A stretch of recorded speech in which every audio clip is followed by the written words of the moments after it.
അമ്മയും കുട്ടുമാവനും കട്ട കലിപ്പായിരുന്നു എന്നാണ് അമ്മായി പറഞ്ഞത്.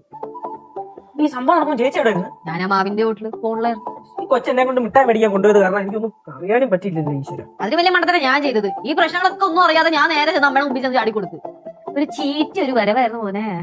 എങ്ങനെയൊക്കെയോ രക്ഷപ്പെട്ട്. അറിയാൻ പാടില്ല. അമ്മായി ചെന്നപ്പോഴത്തേക്ക് രണ്ടുപേരും സീൻ കളിപ്പിലായിരുന്നു. പൊതുവെ അമ്മ ഇങ്ങനത്തെ എന്തെങ്കിലും കേസ് ഒതുങ്ങി പോണേ? ആ ഇത് ഒതുങ്ങിയൊന്നുമില്ല. ഇത് അമ്മയായിരുന്നു മെയിൻ. അമ്മയായിരുന്നു കത്തി നിന്നേ. അല്ല എന്നാലും അമ്മയും കുട്ടുമാവനും തമ്മില് നേരെ വഴിയില്ലല്ലേ? എടാ രണ്ടുപേരും മുറിന്ന് പുറത്തിറങ്ങിയിട്ടില്ല. അമ്മയുടെ റൂമിൽ, കുട്ടുമാവൻ കുട്ടുമാവന്റെ റൂമിൽ ലോക്ക് ചെയ്തിട്ട് അതിനകത്ത് ഇരിപ്പാ. ഇതിപ്പോ ഇതിന്റെ പേരിൽ അമ്മ അടുക്കള കയറിയിരിക്കൂ എന്നാ പട്ടിണി. എന്താവും അച്ഛൻ നേരത്തെ വന്നായിരുന്നെങ്കിൽ നമുക്ക് സമാധാനമായിട്ട് ഇരിക്കായിരുന്നു. അച്ഛൻ നേരത്തെ വന്നാൽ നമുക്കെന്തര്? അവര് തമ്മിൽ അടിയായ നമുക്കെന്തര് പ്രശ്നം? കലിപ്പ് ചുറ്റി നമ്മുടെ നേരെ വരും. അത് ശരിയാണല്ലോ.